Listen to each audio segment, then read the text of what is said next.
Todas estas presentaciones son grabadas, así como suena. Todas estas presentaciones son grabadas y están colocadas en un sitio, en nuestro sitio de YouTube, donde ustedes pueden ir en cualquier momento, volver a escuchar las presentaciones, o si no tienen tiempo, escucharlas a su propia velocidad o referírselas a cualquiera de los colegas. La dirección es SOB Geofísico, o la encuentran fácilmente con Sociedad Venezolana de Geofísicos de Venezuela. Ahí están todas las presentaciones y algunas de los congresos pasados. Nuestra presentación de hoy está titulada Investigaciones Geofísicas para los estudios de microzonificación sísmica, a cargo del doctor Michael Smith. Michael Smith es nuestro actual presidente de la Sociedad Venezolana de Geofísicos, y él es profesor universitario de la Universidad Central, de la Universidad Simón Bolívar, e investigador de FUNVISI. Gran parte de este trabajo me comentó que lo hizo durante su estadía con muchos colaboradores en FUNVISIS. Michael, él es egresado de la Universidad Libre de Berlín y, bueno, con mucha experiencia en todo este tema de los estudios geofísicos para la microzonificación. Michael, él ha sido profesor de todos nosotros y actualmente está liderizando todos los cambios, todo este reimpulso que le estamos dando a la Sociedad Venezolana de Geofísica actualmente como presidente. Michael, muchísimas gracias por venir hoy para acá y compartir tu conocimiento. Siempre es muy bonito escucharte y, bueno, bienvenido. Bueno, muchísimas gracias, Gabriel. Yo no puedo compartir pantalla, a ver si me permites. Ajá, ya yo terminé. Dale tú a ver si se puede. No, disabled. Disable. Intenté ahora, profe, para ver. Ya. Ahorita sí. Muy bien. Bueno, Gabriel, como tú mencionas, ese trabajo en gran medida ha sido desarrollado desde FUNVISI con diversos proyectos de investigación, pero yo creo que es muy importante destacar que en todos los trabajos han participado un gran número de estudiantes en trabajos de campo, bueno, debería ser una lista cuántas tesis de grado hemos sacado de la Universidad Simón Bolívar, de la Universidad Central, de la ULA, Universidad de los Andes, de la Universidad de Oriente, de la UCAP, de la UCLA, disculpan, de la UCAP también, UCLA en Barquisimeto. Entonces, la verdad yo creo que no solamente hemos hecho esos estudios científicos, sino hemos contribuido a la formación de la nueva generación de geofísicos en el país, geofísicos y geólogos, porque obviamente si bien yo me voy a enfocar en las investigaciones geofísicas para los estudios de microzonificación sísmica, hay que entender la microzonificación sísmica es realmente una herramienta integral que requiere la interacción de diversas disciplinas. Vamos a ver eso más adelante. Entonces yo quiero hablar de realmente qué es la microzonificación sísmica, ponernos en el contexto tectónico. Muy importante tener claro que esa microzonificación sísmica, gracias a Dios, de la última norma de construcciones sismoresistentes del año 2019, se da más empuje también al uso de esa metodología. Vamos a ver un poco de qué se trata el efecto de las vibraciones, lo que llamamos los efectos de sitio, efectos inducidos o efectos geológicos, y ver qué aportan los diferentes estudios geofísicos a la microzonificación sísmica y cómo podemos seleccionar los diferentes métodos que utilizamos para conocer las características del subsuelo. Vamos a ver la microzonificación sísmica como una herramienta para la mitigación del riesgo sísmico. Yo creo que eso es muy importante.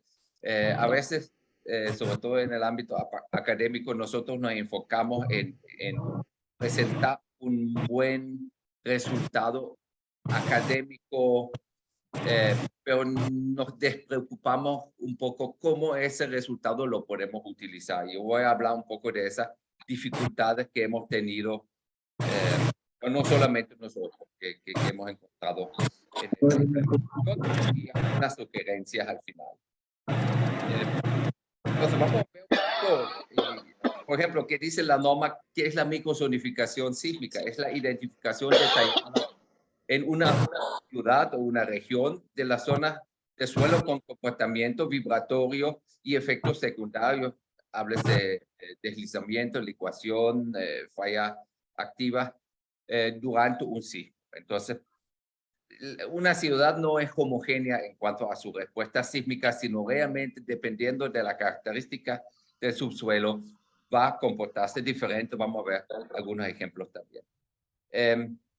Si hacemos la microzonificación sísmica, se permite definir parámetros precisos para el diseño y la construcción de edificaciones sismo resistentes y de esa manera contribuir a la mitigación del riesgo sísmico existente. ¿Por qué? ¿Cuál es la idea? Realmente construir de tal manera que cuando ocurra un sismo, y los sismos van a seguir ocurriendo, vamos a tener los menos daños posibles. Yo creo que nadie va a aspirar, y ese tampoco es el sentido de la norma, tener cero daños, eso es imposible, pero vamos a minimizar los daños. Y es un poco también una de las contradicciones de la gestión del riesgo. En la gestión del riesgo, si ocurre un desastre por razones naturales y no hay daño, nadie se da cuenta que realmente hicimos un buen trabajo, pero sí se van a dar cuenta cuando hicimos un mal trabajo y tenemos muchos daños.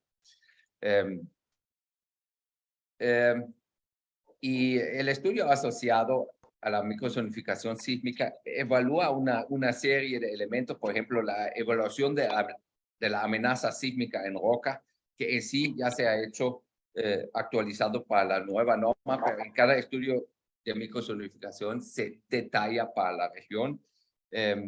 Vamos a conocer las características topográficas, integrar toda la información, pero también la información existente. En muchos casos ya existen muchos datos en una zona. Un buen ejemplo ha sido la ciudad de Caracas, donde en el año 2003 tuvimos un proyecto de la corporación JICA de los japoneses que integró un cúmulo de datos que nadie tenía a la mano en Venezuela. Y eso fue la base para el proyecto que tuvimos unos años después en Caracas.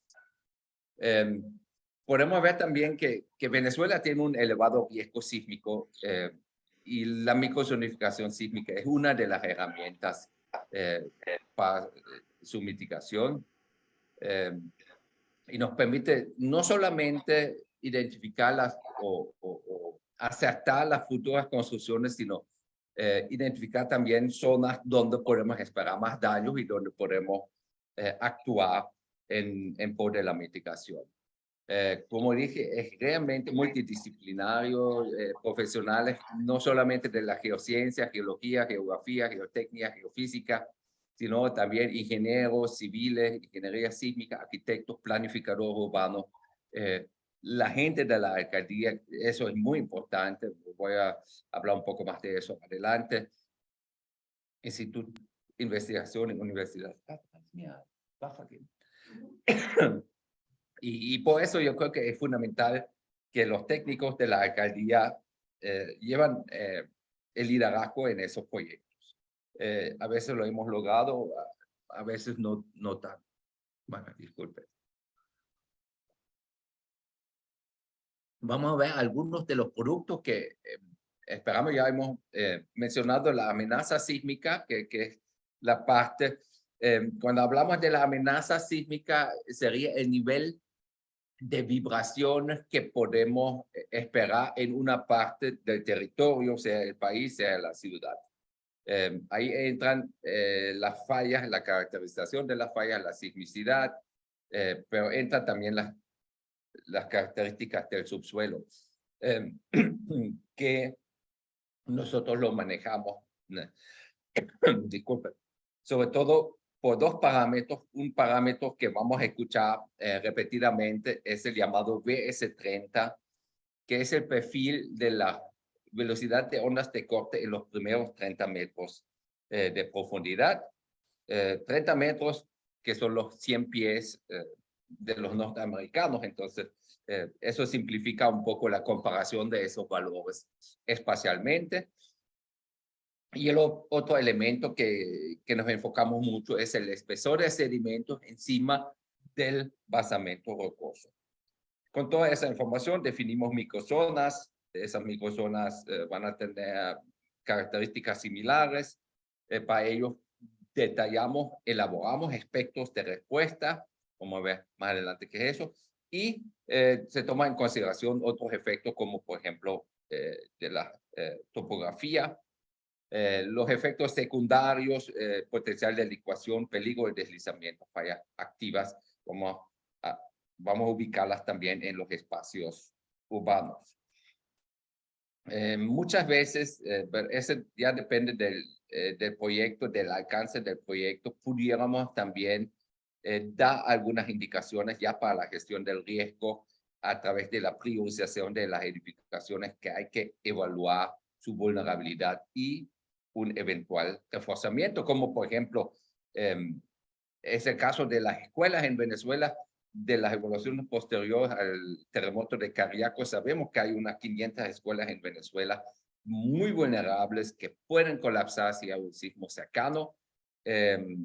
Esa información existe y lamentablemente hasta el día de hoy solo se han reforzado una o dos escuelas de las 500. Entonces sí, hay también una necesidad de mejorar nuestra gestión, de mejorar nuestro contacto, nuestra conexión con las autoridades.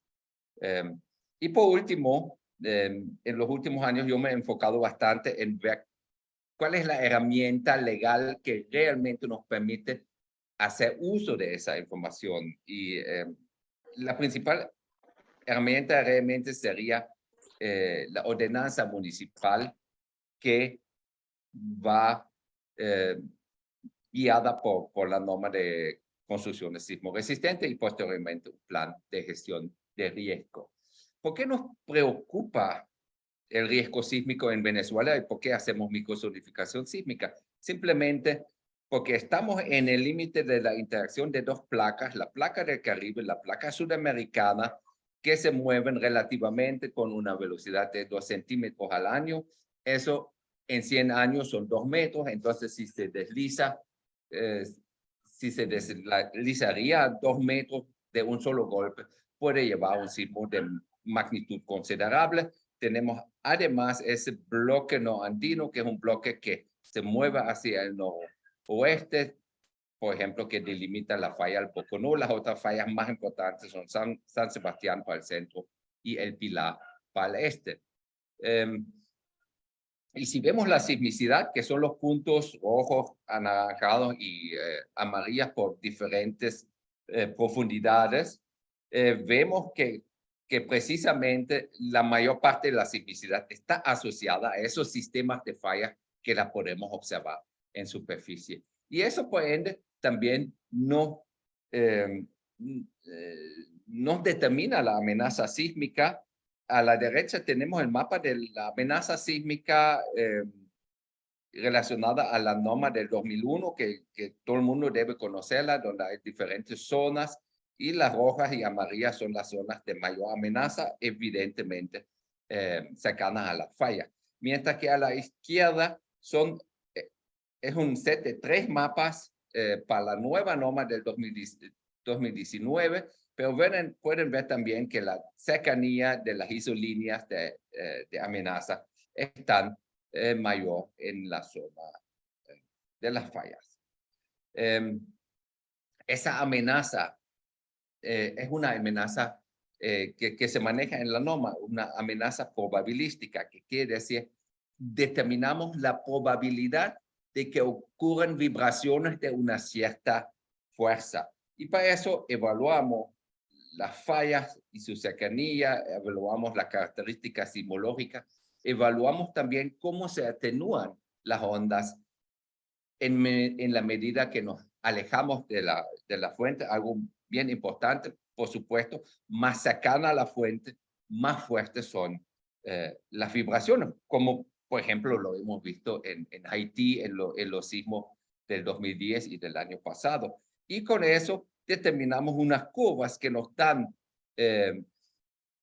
la probabilidad de que exceda un cierto valor de aceleración, y así manejamos nosotros la amenaza sísmica. Como insumo es el análisis de las fallas, cuáles son las magnitudes que pueden generarse en cada falla.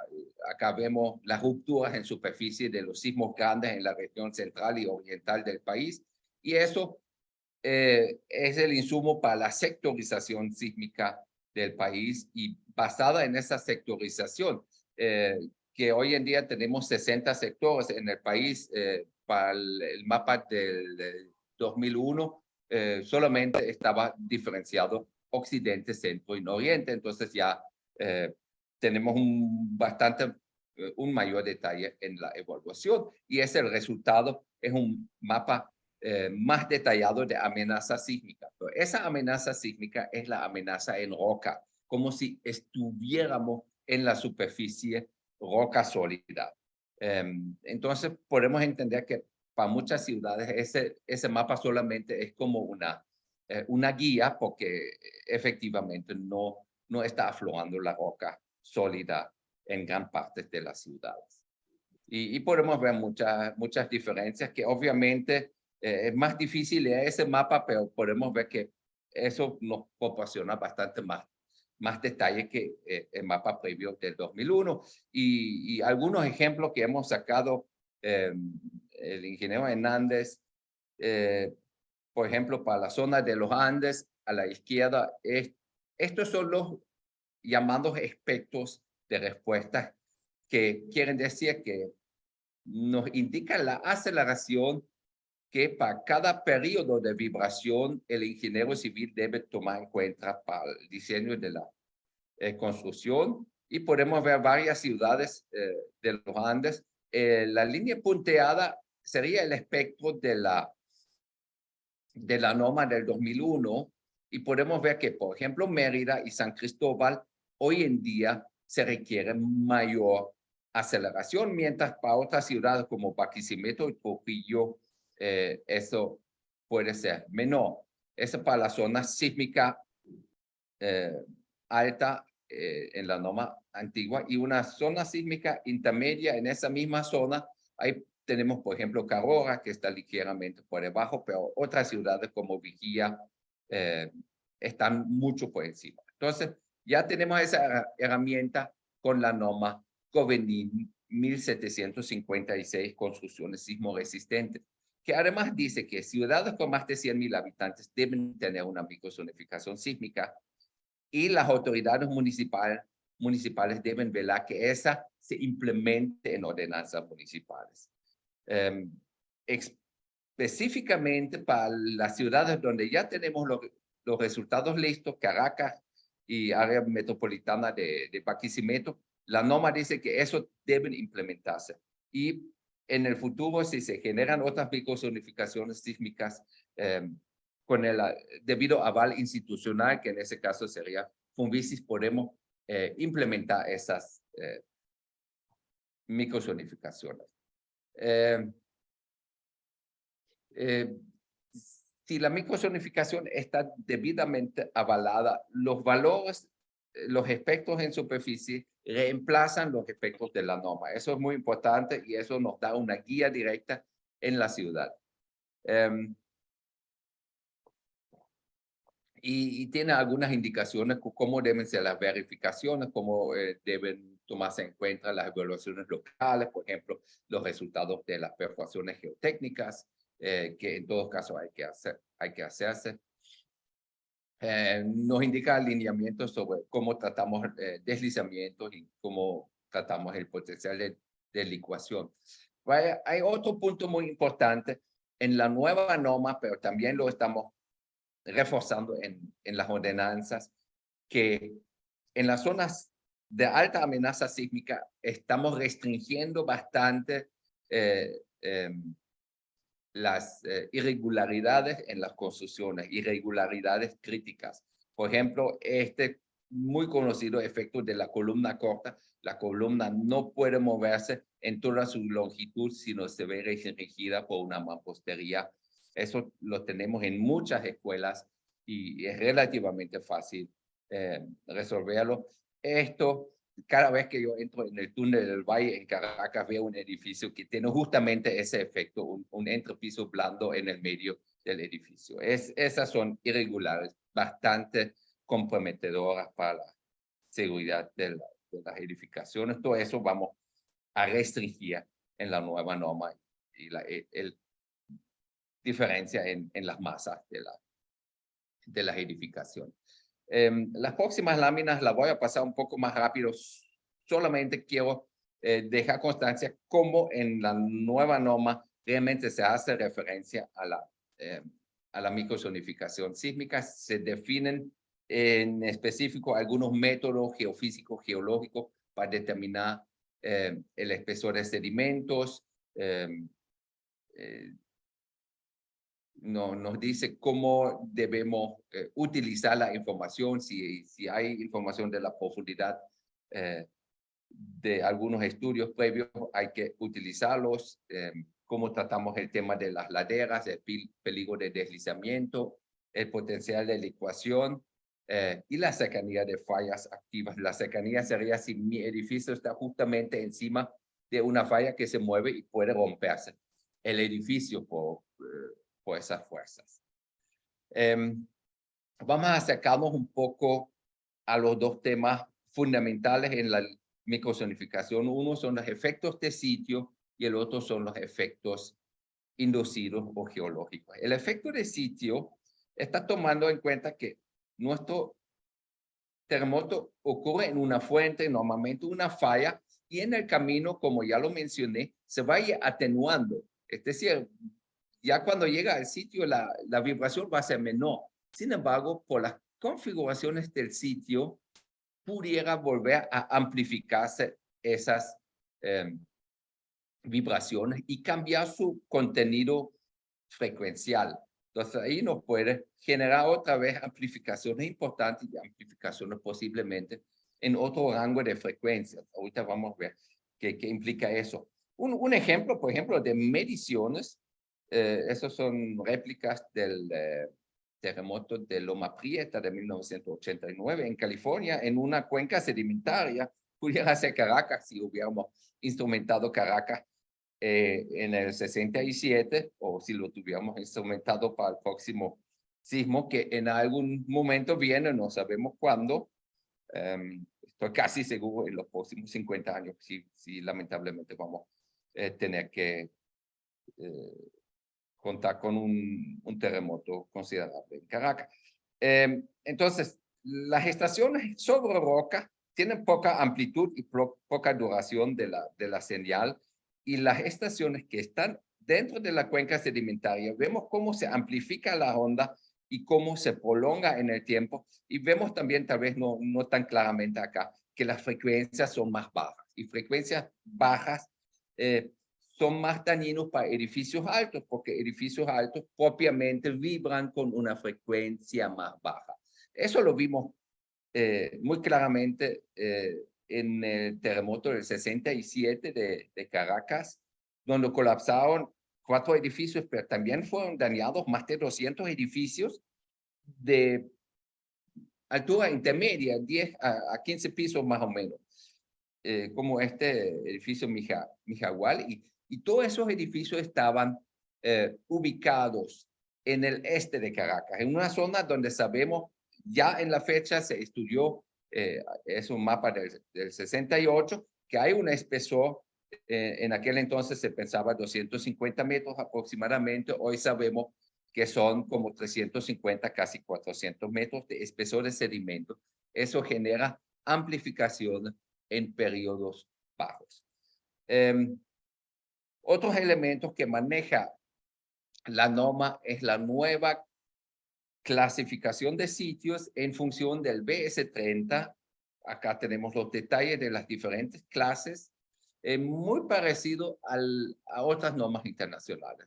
La norma del 2001 tenía un concepto diferente. Ahorita aplicamos ese concepto del BS30 para la principal clasificación de sitios y vemos cómo eso incide en factores de amplificación en el periodo corto, en el periodo intermedio y en el periodo largo. Esos números están en la norma y eso le indican al ingeniero cómo determinar.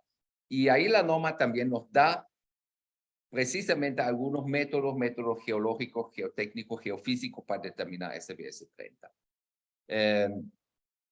Además, tenemos efectos de topografía, si la inclinación de la ladera es suave o muy inclinado, y como lo mencionamos, los efectos de las cuencas, y ahí tenemos los respectivos factores que serían amplificaciones adicionales para la topografía, más en la parte de periodos cortos, para los espesores de sedimentos en la parte de periodos largos.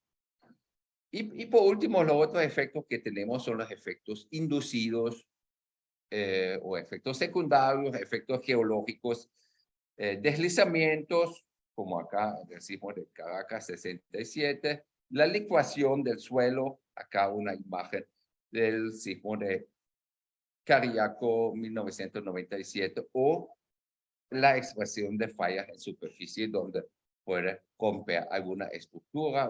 Otros ejemplos acá, esa foto de una casa que se volcó en el litoral en 1967 y una carretera en el Táchira con un sismo de magnitud 5.5 se generó un deslizamiento. Y recientemente, sobre todo en zona montañosa, hemos visto muchos ejemplos con deslizamientos importantes después de terremotos. Entonces, cuando vamos a hablar de los métodos geofísicos utilizados para la microzonificación sísmica, he hecho acá, bueno, una recopilación que no quiere ser completa, pero, por ejemplo, para el BS30, para determinar el suelo somero, los primeros 30 metros, hay una herramienta interesante por análisis de la topografía, pero esa solamente de manera orientación. Después están las tradicionales sísmicas de refracción, comandaria, métodos que usan ondas superficiales, el famoso refraction microtremor, mediciones en pozos, muy importante también los mapeos geológicos, geomorfológicos, geotécnica. Ya para determinar los espesores de sedimentos, si hacemos sísmica, necesitaríamos usar explosivos, pero yo creo que hoy en día hay muchas herramientas modernas que hacen uso, que aprovechan el ruido, las vibraciones ambientales naturales, por ejemplo, ese método Nakamura o HSV que determina el periodo fundamental, inversión de esas mediciones para determinar la estructura de la velocidad de ondas de corte. Las ondas de corte son las que son más dañinas. Nosotros podemos diferenciar entre las ondas de compresión, las ondas P, pero como ellos muchas veces actúan en dirección de arriba para abajo, no son tan dañinas para las edificaciones como las ondas de corte que van en dirección horizontal. Podemos integrar también perforaciones de agua o perforaciones geotécnicas para conocer el espesor de sedimentos. Adicionalmente, para determinar efectos de sitio, podemos hacer modelado de la respuesta sísmica, modelado con propiedades geofísicas, y se hace el cálculo de la respuesta sísmica en superficie. Para el potencial de licuación, por supuesto, necesitamos perforaciones geotécnicas. Tenemos que caracterizar geotécnicamente el subsuelo, la granulometría, pero podemos utilizar métodos geofísicos para complementar. Para el peligro de deslizamientos sería el análisis de la topografía, de la inclinación, el mapeo, muy importante, geológico, geotécnico, pero también algunas mediciones geofísicas para determinar las propiedades sísmicas, geoeléctricas del subsuelo. Y para ubicación de las fallas activas en las ciudades, podríamos utilizar reflexión sísmica somera, radar de suelo, GPR, y por supuesto el mapeo neotectónico y paleosismológico. Vamos a ver un poco cómo se utilizan esas mediciones, esos métodos geofísicos. En un ejemplo, yo les voy a dar un ejemplo de la ciudad de Puerto Viejo, en la costa ecuatoriana, donde tuvimos la oportunidad entre Funvisis, la UCB y universidades ecuatorianas, la Universidad Católica, la Escuela Politécnica Nacional, hacer un estudio bastante completo, bastante amplio. Y esas son algunas de las técnicas que utilizamos. En primera instancia, por ejemplo, para el BC30, acá vemos un mapa que ha sido generado utilizando el análisis de la topografía en superficie. Y los círculos, la ciudad de Puerto Viejo realmente es acá, el mapa cubre todo el municipio. Los círculos serían los puntos donde tenemos información geofísica que ha sido corroborada, que ha sido calibrada, o mejor dicho, el mapa de BC30 fotografía, entonces ha sido calibrado con esa información. ¿Qué métodos aplicamos? El método REMI, Refraction Microtremor, se usa la adquisición o el diseño de la adquisición estándar de la sísmica, pero simplemente durante media hora se registra el ruido ambiental y ese ruido se analiza a través de curvas de dispersión y de esas curvas de dispersión podemos determinar el perfil del suelo y generalmente se llega hasta unos 25 a 30 metros de profundidad. Hemos aplicado otras metodologías, interferometric análisis de ondas superficiales multicanal y más. Lo hemos aplicado en Puerto Viejo, pero posiblemente también lo aplicamos en varias ciudades venezolanas, en Valencia, en Maracay, en Guarena, Guatire, entre otros.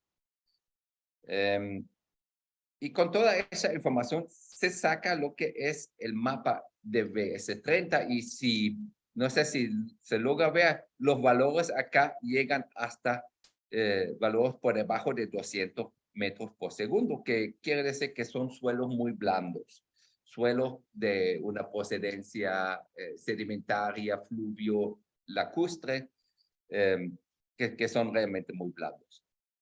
Para el espesor de suelos, realmente los que querían el estudio insistían en sísmica tradicional usando explosivos y como lo hemos hecho en muchos casos lo aplicamos, pero la verdad ha sido más un dolor de cabeza por las vibraciones que generan las explosiones dentro de la ciudad y sinceramente hoy en día yo ya no aplicaría métodos con fuentes activas en ciudades. Tenemos suficientes herramientas geofísicas sin tener que utilizar fuentes activas para la caracterización del subsuelo. Pero acá se ve, por ejemplo, buena respuesta en ese caso de las ondas de corte, un perfil que tiene 1 kilómetro de largo en esas zonas de la ciudad, en el antiguo aeropuerto y las zonas menos pobladas, pero también perfil en el centro que ha sido parcialmente destruido durante el sismo. Y a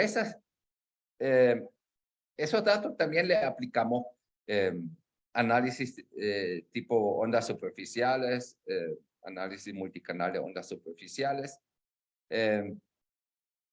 Hemos hecho unas 500 mediciones de ruido ambiental, son mediciones puntuales con un equipo de sensor de 3 componentes y con eso se determina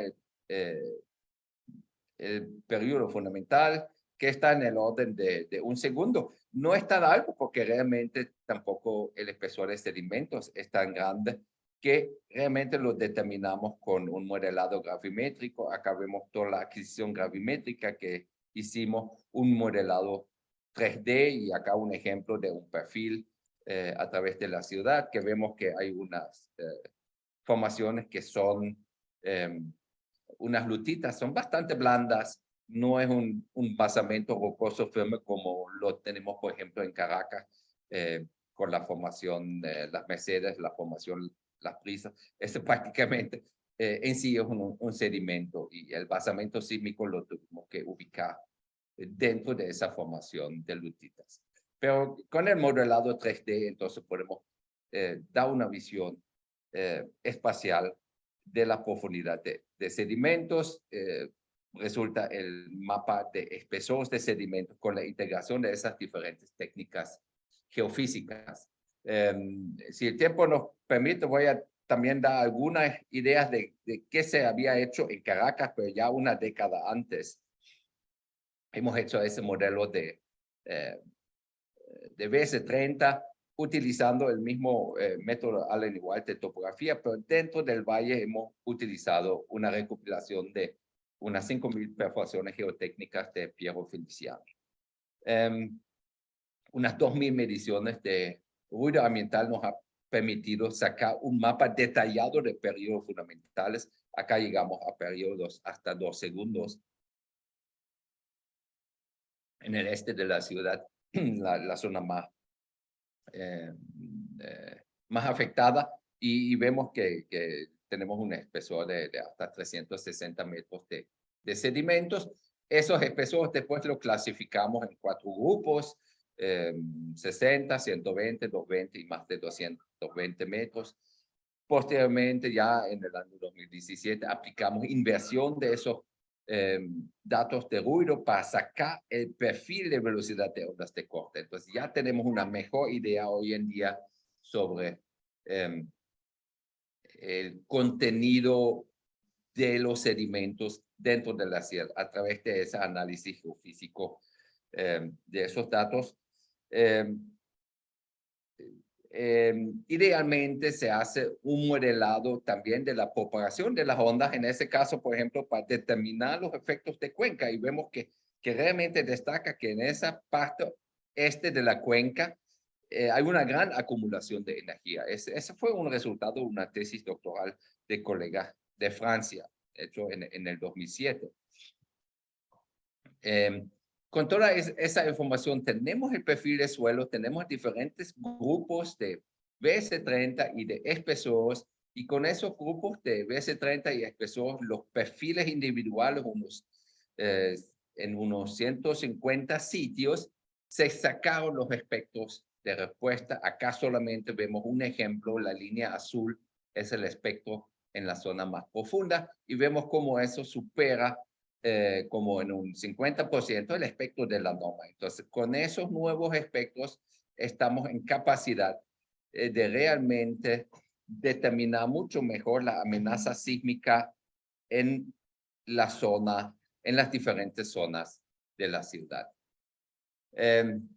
¿Cómo se usa toda esa información en la mitigación del riesgo? El riesgo, sabemos, es el producto de la amenaza con la vulnerabilidad y la exposición, que quiere decir la cantidad de elementos vulnerables, la cantidad de casas vulnerables.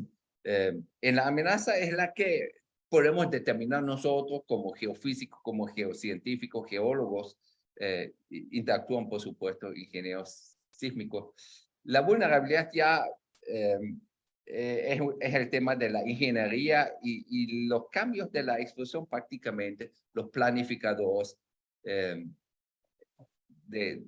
que determinan dónde debe desarrollarse la ciudad, y obviamente la deberíamos desarrollar donde hay menor amenaza.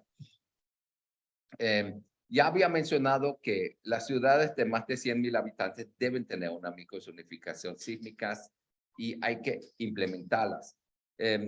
Ese esquema nos guía en 3 direcciones. De un lado, para las nuevas edificaciones, vamos a elaborar ordenanzas municipales que dan indicaciones claras para la construcción. Para las edificaciones existentes, de las cuales no voy a hablar ahorita, el tiempo no nos permite, ahí deben guiarse los reforzamientos de las edificaciones vulnerables existentes. Y en tercer, parte podemos hablar de la estabilidad de taludes o también de licuación del suelo. Ese esquema es de Caracas, entonces en Caracas no tenemos el problema de la licuación del suelo. Vamos a hablar un poco de la elaboración de ordenanzas.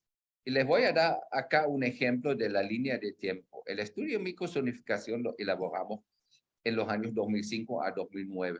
Y todo lo que viene después de ese momento es el intento o los avances en la implementación en ordenanzas municipales, discusiones con las alcaldías.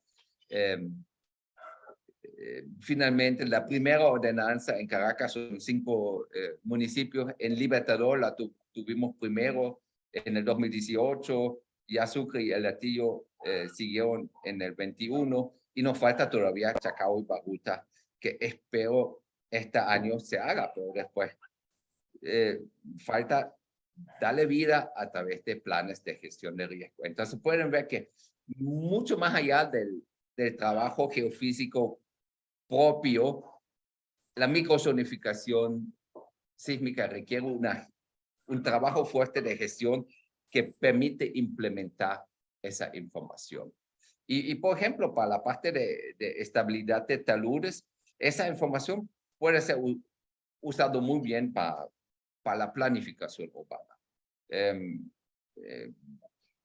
En los deslizamientos podemos tener deslizamientos rotacionales profundos o deslizamientos, podemos decir, más o menos. En Caracas hemos considerado, vemos muchos de esos deslizamientos son bastante superficiales. Lo hemos aplicado en un mapa a escala 1:25.000 para todo el área metropolitana de Caracas, y ese mapa está ahí para la guía, pero tenemos que implementarlo.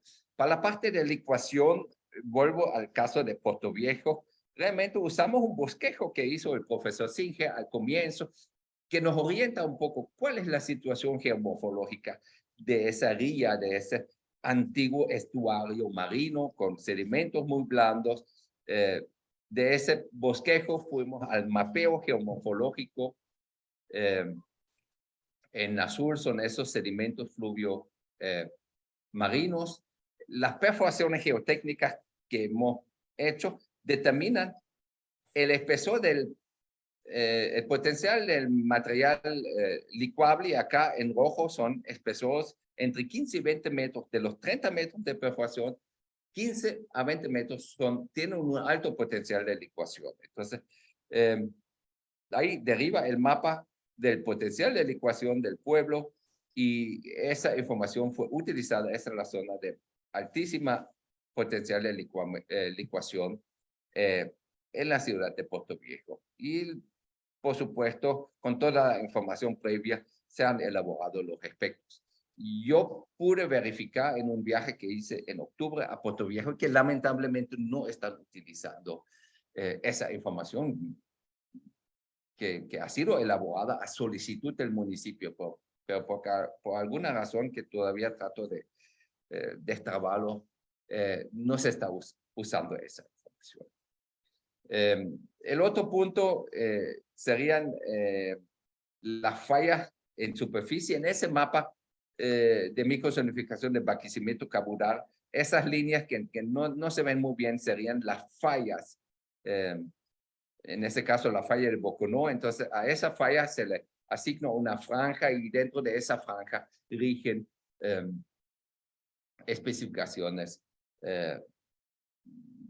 especiales. Esa información se logra a través de excavaciones paleosismológicas, evaluaciones neotectónicas y excavaciones paleosismológicas. En Funvisis hay un excelente grupo, los profesores Singer, Audemars, Rodríguez, han trabajado mucho en los estudios paleosismológicos que nos dan esas visiones de la falla, y podemos ver con mayor detalle dónde está realmente la falla en superficie y dónde deberíamos tomar consideración especial. Entonces, ya concluyendo, ¿qué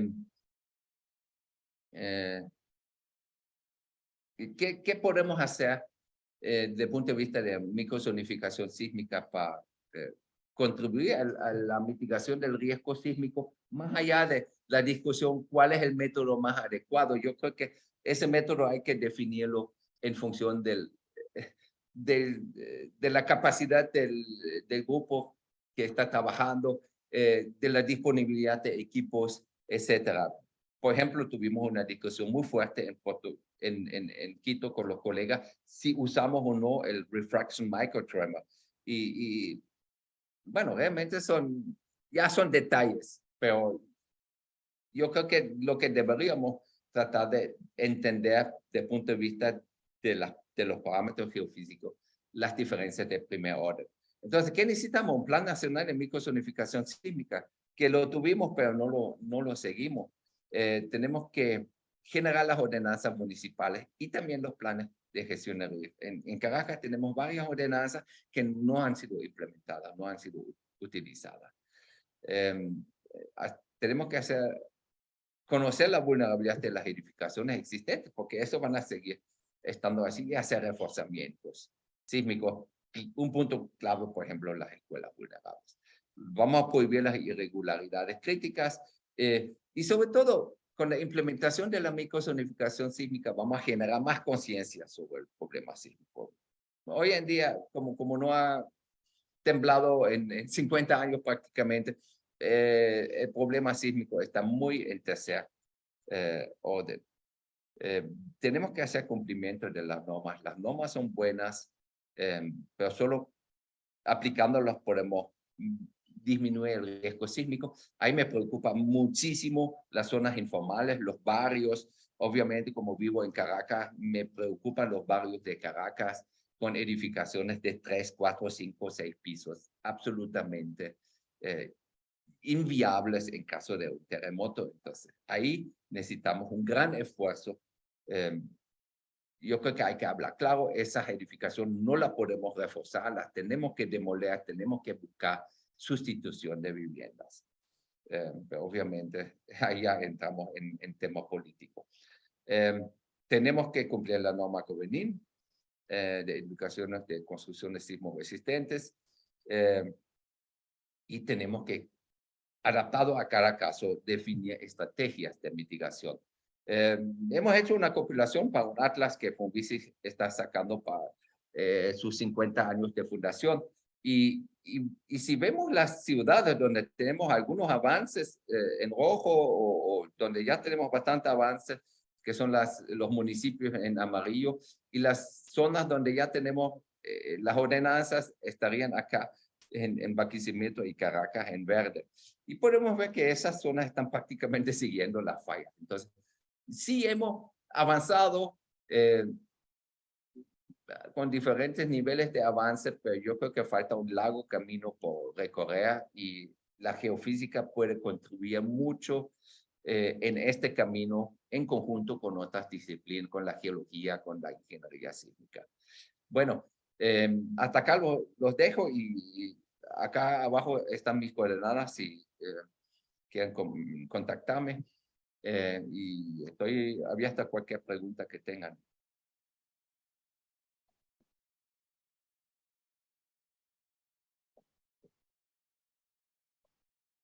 Buenos días, no sé si me permite. Sí, cómo no. Bueno, primeramente felicitarle al doctor Smith por el trabajo que ha realizado. Sí, efectivamente, pues estamos de acuerdo que un solo método geofísico no puede resolver problemas, ¿no? Por ejemplo, en la presentación hemos visto tanto el método sísmico, el método gravimétrico, que nos ayudan a definir mejores las características del terreno, ¿no? Adicionalmente, pues existen otros métodos, ¿no? Tanto la magnetometría, que en cierto modo nos puede ayudar a delimitar las zonas de falla. Actualmente la sísmica de reflexión, que también nos da información a profundidad, ¿no? Pero, digamos, hacer todos esos trabajos de microzonificación sísmica para un municipio a veces es bien complicado por el tema presupuestal. Entonces, y también hay un tema político, ¿no? Que generalmente los alcaldes o las personas que, digamos, que dirigen una ciudad no quieren involucrar mucho dinero para el tema de la investigación. Entonces, mi pregunta es directa, ¿no?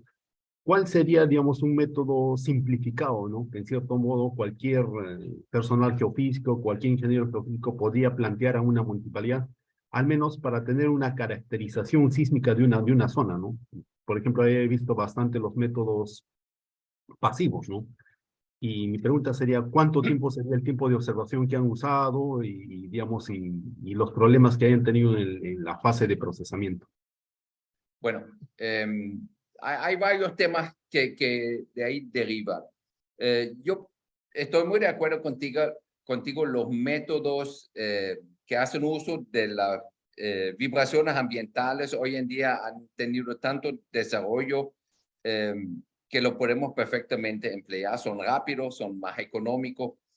Ahí podemos hacer prácticamente 8 o 10 perfiles de REMI o de Interferometric MACW por día. Si un perfil sísmico no logramos más de 3 o 4 perfiles por día.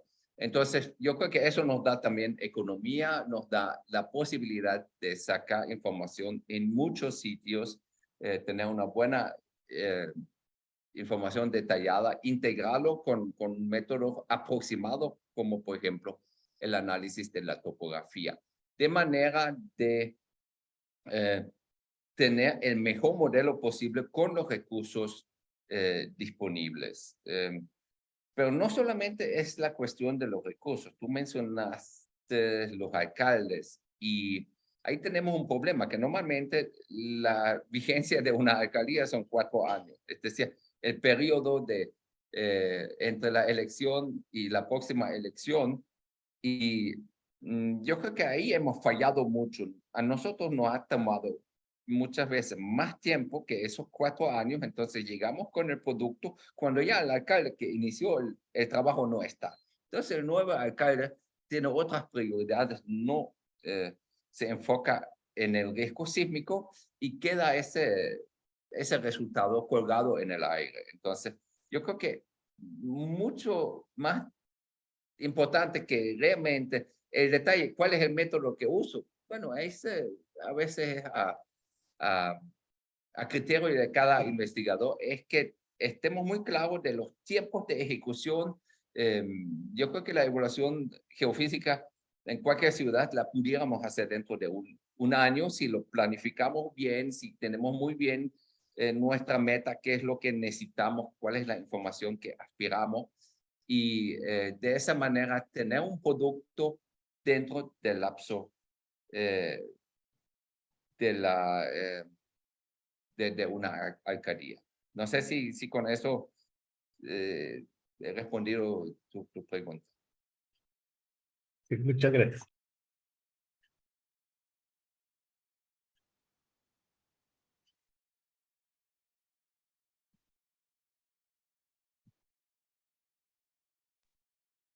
Bueno, aprovechando que no hay preguntas, quisiera hacer una pregunta más. Ahí en la parte inicial de su exposición, usted habló sobre la probabilidad de ocurrencia de un evento. Ahí mostró una curva donde sería el logaritmo de TA por la magnitud, digamos, de los sismos. Okay. Ese método estadístico probabilístico, ¿en qué parte lo podemos encontrar un poco más desarrollado? Porque, digamos, ese es el fundamento para lo que es, creo que, el periodo de recurrencia de un sismo, ¿no? O sea, si yo tengo un sismo No, de 7 puntos tantos en estos tiempos, ¿qué probabilidad no tengo era, de que vuelva a ocurrir dentro de 10 o 20 años? no era precisamente el periodo de recurrencia de un sismo, sino la recurrencia de cierto nivel de aceleración en el sitio, que ya es el resultado del análisis de la amenaza sísmica. Ahí obviamente entra lo que son los tiempos de recurrencia y la metodología prácticamente hoy en día es la metodología estándar del análisis probabilístico de la amenaza sísmica que en todos los mapas sísmicos nacionales en Latinoamérica es el fundamento del análisis y de ahí entra por supuesto las fallas, los sismos y su recurrencia en cada región. Yo me imagino que en Hilo el principal problema es la recurrencia de la subducción de la placa de Nazca por debajo de Sudamérica. Entonces hay que ver cuál sería esa recurrencia de estos sismos. No sé qué importancia o qué nivel de evaluación tienen de las fallas someras en el territorio ya firme.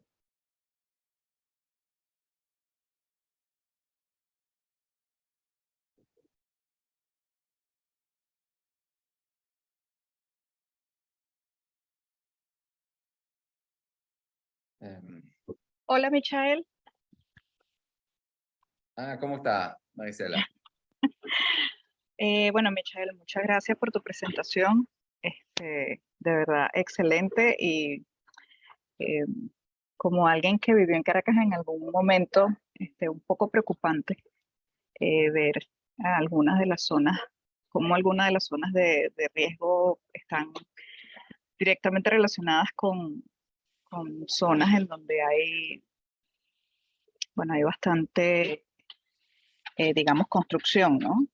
Y uno se pregunta cómo eso durante los años habrá, cuál habrá sido el apego a las normativas y al manejo de riesgo a la hora de construir esas edificaciones. Pero entonces, hablando un poquito más sobre, creo que es la lámina 72. De hecho, me voy a quedar primero en esta, la que tienes puesta, que dice mitigación de riesgo sísmico. Tú hablas de que el Atlas tiene un cierto nivel de avance y que estos polígonos, estas áreas que estamos viendo en rojo y en amarillo, reflejan el área de avance en estas zonas, de completación de información en estas zonas. Sí, son los municipios donde tenemos alguna información que estarían en rojo, donde tenemos información bastante avanzada, sobre todo de la información del subsuelo, de los estudios geofísicos. Ahí destaca Mérida, destaca Carora, destacan Valencia, Maracay, Guarenas, Guatire, destaca área metropolitana de Barcelona y Cumaná. Esas son las ciudades donde tenemos un avance importante, pero nos falta la última milla, por decir algo, nos falta la respuesta en superficie. Sin embargo, en las partes, en las ciudades verdes ya tenemos el proyecto de microzonificación sísmico concluido y tenemos avanzado también el trabajo de generar las ordenanzas municipales.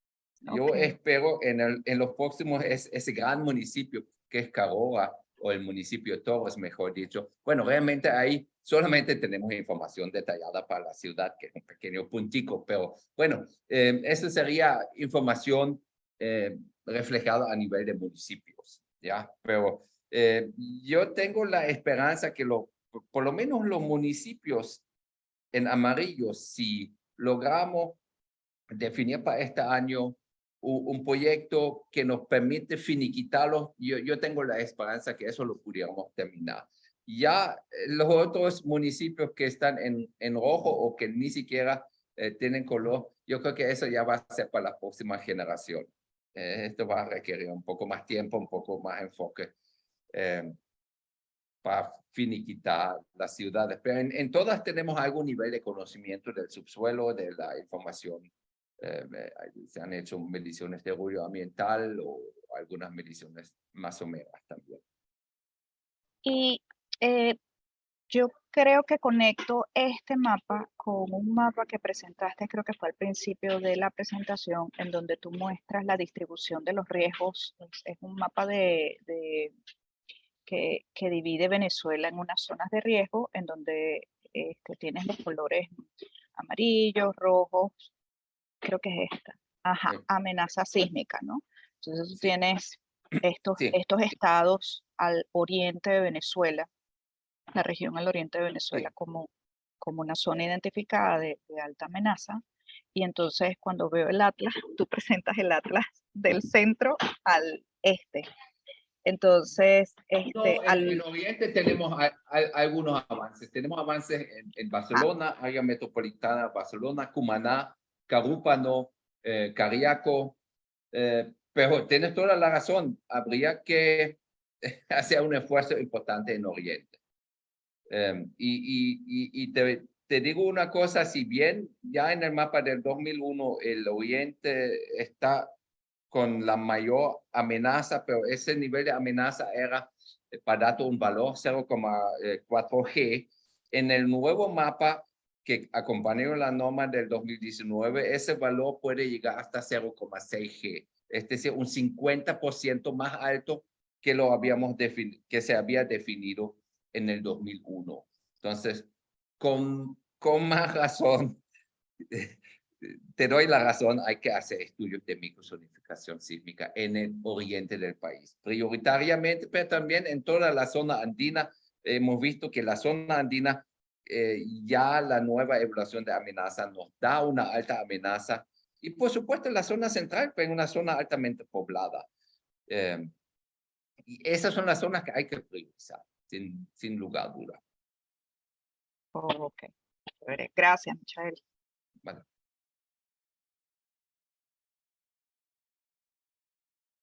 Buenos días. Buenos días. Me presento, soy el ingeniero John Heider Rodríguez y tengo alguna duda para ver si nos pueden aclarar. Como tal, me dedico más al diseño estructural, ¿no? Y nosotros nos basamos en parámetros normativos como el BS30, ¿no? Y de eso nos dan algunos factores para crear los espectros de respuesta. Pero en una de las láminas vi que en función de la profundidad del sedimento, pues pudiese variar ese periodo y el contenido de frecuencia del suelo, ¿no? Mi duda es, hay sitios como en los Palos Grandes, donde digamos que la profundidad de basamento rocoso está a 300 metros. Y de hecho nosotros, la mayoría de las normas sudamericanas nos indican a nosotros que diseñemos con el BS30, ¿no?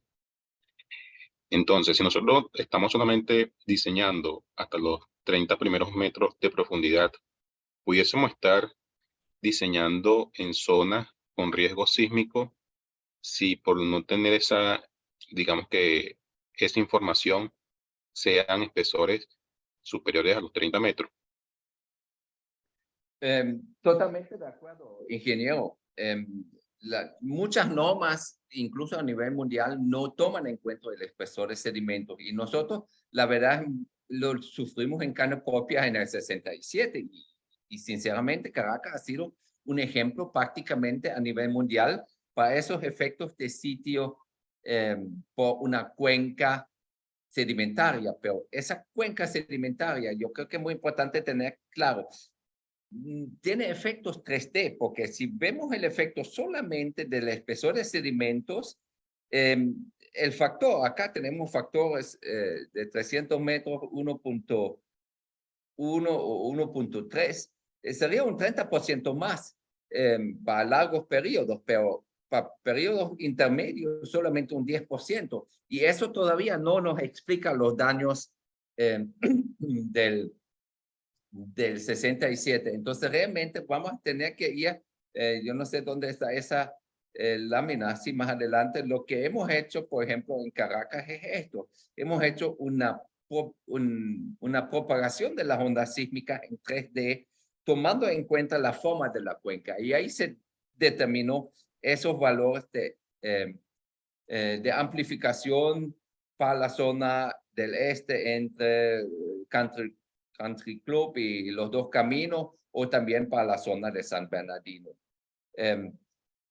Ese sería adicional, y eso solamente con la norma no lo podemos resolver. Para eso necesitamos un estudio más completo, un estudio de microzonificación sísmica, pero no todos estudios realmente, no en todos los estudios estamos en capacidad de hacer esa evaluación de la propagación de ondas. Simplemente estamos algo limitados también con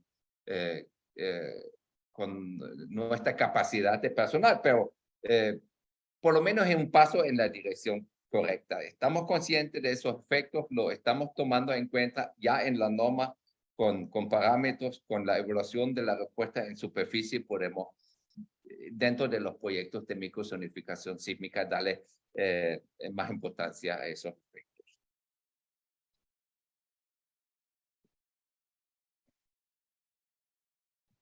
Raúl, veo tu mano. Me alegra mucho verte, no solamente la mano, también la cara. No te escucho, tienes el micrófono.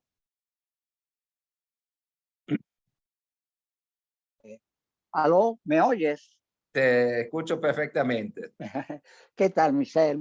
Muy Me bien. presento, soy Raúl Esteves, trabajo en la Universidad de los Andes, Mérida, Venezuela, en la Fundación para la Prevención de los Riesgos riesgos naturales en general.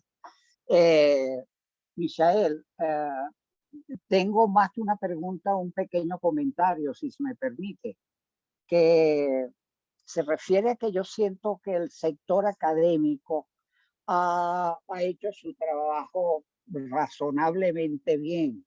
Existen ya varias generaciones de mapas de amenazas, de vulnerabilidades, de fragilidades, a escalas urbanas. Y parece que todo se ha trancado desde hace varios años. Además, existen esos estudios, que el problema se tranca en la respuesta política, en la posibilidad de convertir todas estas proposiciones que se hacen, que hacemos, inclusive hemos hecho proposiciones normativas, se estrellan en la falta de acción política de la gente que desde el Estado tiene que hacer las acciones. O sea, hay dos problemas. Uno es actualizar las normas o hacerlas donde no existan, y la otra es aplicarlas. Se hizo un gran esfuerzo con la ley de gestión de riesgos socionaturales y tecnológicos que se adelantó en el país y que de alguna manera obliga y define las responsabilidades de parte del Estado en el uso de esta información,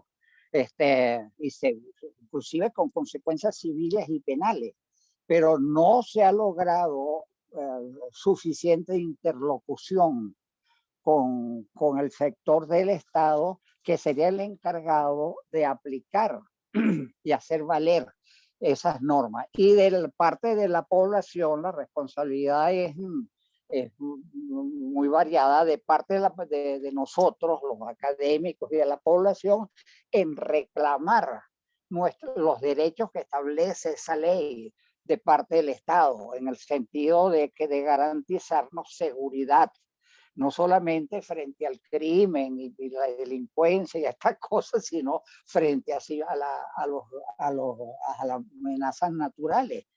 Entonces, ahí como decimos, se tranca el serrucho, que no han habido interlocutores válidos de parte del Estado que quieran, sepan o se interesen por utilizar estos resultados.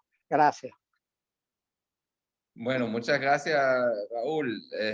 Bueno, yo te puedo decir es que yo estoy sufriendo esa contradicción. Yo no sé, no he hecho un registro veraz, pero yo creo que yo he participado en entre 300 y 500 reuniones con representantes de las diferentes alcaldías, etcétera. Y ese problema, las alcaldías en un momento están muy dispuestas, pero después ya son otros interlocutores, cambian.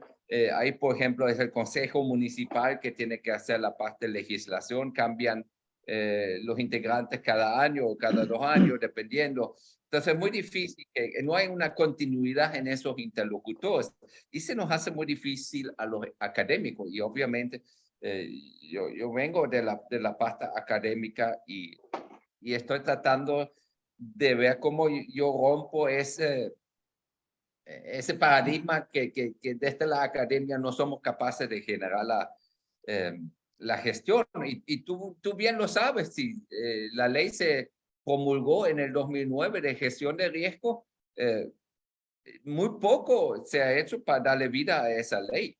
muy poco comités de gestión de riesgo se han establecido. Yo creo que Mérida, gracias a la excelente labor de ustedes, es una gran excepción, pero yo no creo que haya más de 10 municipios donde haya una comisión de gestión de riesgo. Y bueno, me encantaría que te pueda prometer que sí, esta vez los resultados de los estudios en Mérida los vamos a tratar de implementar, pero me falta todavía gente y me falta un proyecto que me pueda permitir terminar los trabajos que iniciamos en Mérida ya hace más de una década y que todavía no están como para usarlas.